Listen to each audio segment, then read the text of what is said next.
అరే మామా, ఏంట్రా డల్గొన్నావు?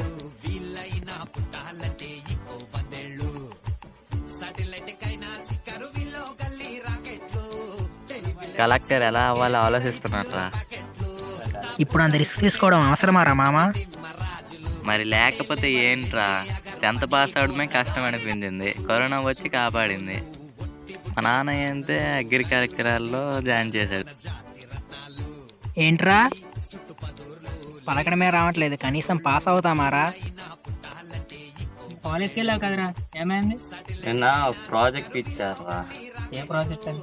అది ఎక్కడో ఊర్లో నా పనులు పొందలేదు, పండేటట్లు చేయడమే మన ప్రాజెక్ట్. ఏ ఊరు అది? అదేదో సీతారాంపురం అంట.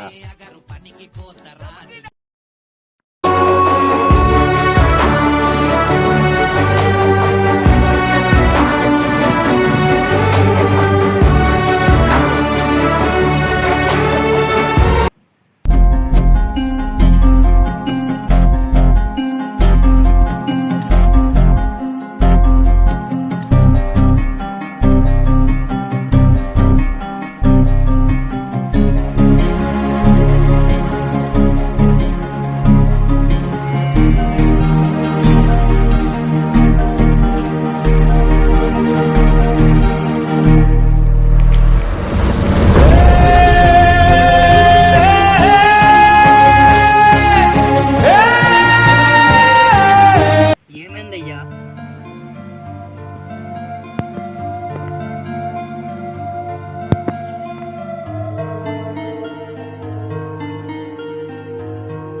అయ్యా, ఎందుకు బాధపడుతున్నావయ్యా? ఏమని చెప్పను బాబు, విత్తనాలు వేసి 8 రోజులు అవుతుంది, గడ్డి తప్ప మొక్కలే పుట్టలేదు. అవునా? ప్రతి సంవత్సరం మొక్కలు పుట్టాయి బాబు, ఈ సంవత్సరం మొక్కలు పుట్టలేదు. కారణం ఏమిటో తెలియదు.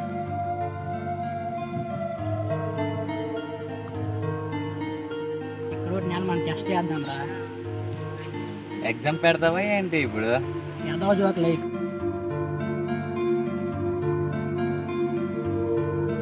ఇక్కడ నేను టెస్ట్ చేసామయ్యా, మరో 6 నెలల పోతే గడ్డి మొక్క కూడా పుట్టదు. పశువులు ఇలాంటివి ఏమైనా లేవా? పశువుల విక్రమ సత్తారని సగం వచ్చి ఒట్టుకెళ్ళారు. విక్రమ ఆడేవాడ్రా? వాడు ఎవడో నాకు తెలియదు, కానీ ఇక్కడ నేల మాత్రం మనం సహజ ఎరువు వేయాలరా. ఎవడ్రా మీరు?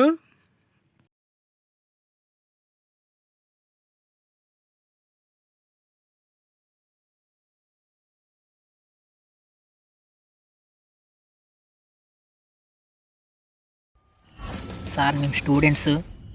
ఇక్కడ నేలంతా విషంగా మారిపోయాయి. మారలేదు, మార్చాం. కాలేజ్ పని మీద ఎప్పుడు వచ్చారో పని చూసుకుని వెళ్ళిపోండి. ఇలాంటి పెద్ద పెద్ద విషయాలు ఇన్వాల్వ్ అవ్వకండి, లేకపోతే నరికేస్తా. సార్, మీరు చాలా అన్యాయం చేస్తున్నారు సార్.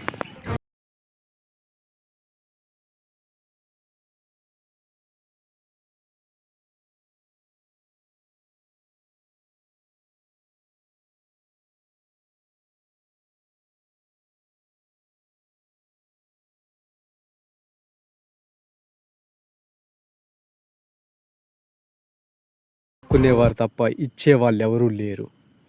అలాంటి ఆ పిల్లవాడు ఒక చీకటి సామ్రాజ్యాన్ని స్థాపించాడు.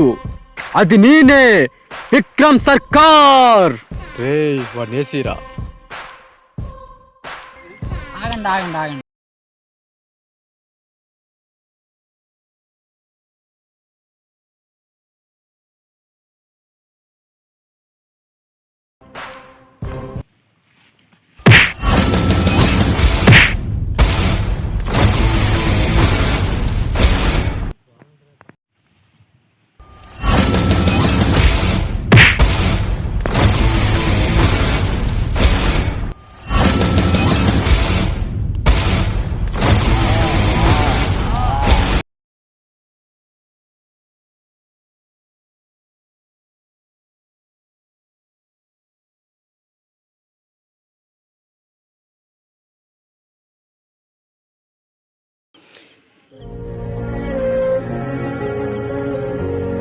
మీరు చెప్పింది కరెక్టే. అమ్మ అయినా నాన్న అయినా నాకు అన్ని ఈ నేలే. ఈ నేలను నేను వదిలేస్తున్నా. ఏం చేసుకుంటారో మీ ఇష్టం.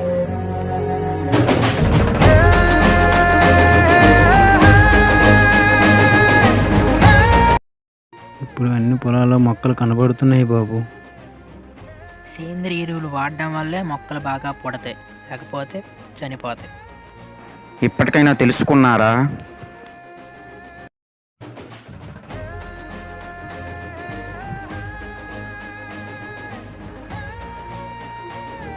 ఒక విషయం గుర్తుపెట్టుకో, రైతు తండ్రి అయితే ఈ దేశం అతని సంతానం. సో ఎక్కువగా కెమికల్స్ వాడకూడదు, అర్థమైందా?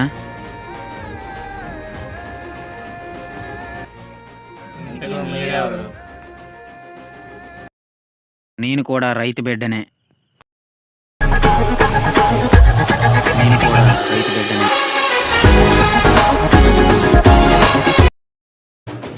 పోలీసు, లాయరు, టీచరు, ఇంజనీర్ మొదలైన వాళ్ళందరికీ పెట్టే ఉద్యోగం వ్యవసాయం ఒక్కటే. The greatest job in the world is agriculture.